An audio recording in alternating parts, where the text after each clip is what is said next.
The largest Toyota dealership in the U.S. is over in California, just east of Los Angeles. It's now working its service department 24 hours a day to keep up with the customers finding their Camrys and Corollas need fixing. So for Toyota, it's now a question of credibility.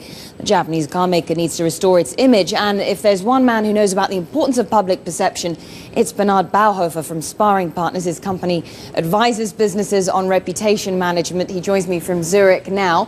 So this is one of the most established, well-known brands in the world. It's been going through its worst recall crisis ever. Just give us a sense of the damage done to Toyota's reputation of being a builder of high-quality, reliable cars. Well, presumably the damage will be very great. As you said, Toyota has been building the reputation on its quality, predictability and reliability. This seems to be damaged.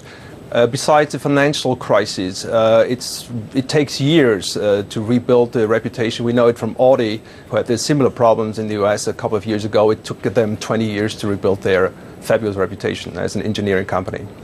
And how important is the reputation, the image for an automaker? How will this affect the loyalty of their customers?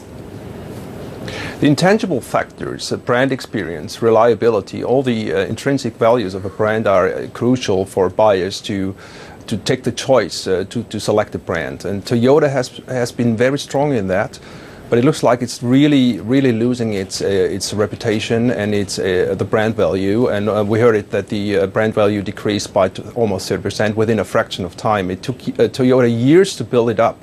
But you can build up a reputation for over 20 years or 30 years, but you can lose it within a fraction of time. So in that case, what does the company need to do now to restore consumer confidence in their product?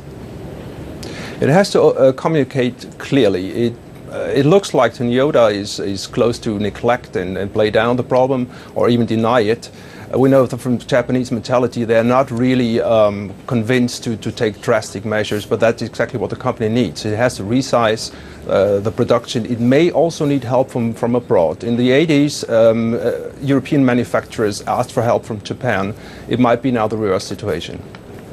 So is this a long-term problem or a short-term problem? Is the tarnished image a temporary thing, or has some permanent damage now been done to the perception of Toyota being this inherently superior Japanese brand? Well, it's certainly a long-term problem. We're seeing that it's not only one technical problem. There are different technical problems. Authorities in the US are now involved. We have to see consumer claims. This will take months, if not years, to be resolved. And it's certainly an intrinsic corporate problem. And Toyota has to go to the roots of this problem. And this is a part of the Toyota philosophy, and I hope they will stick to it in the future.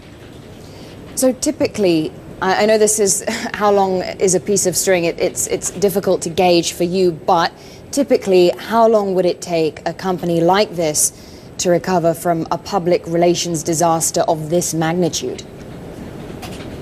Well, we've seen that from Shell, for instance. In the past, they had similar problems in the 90s.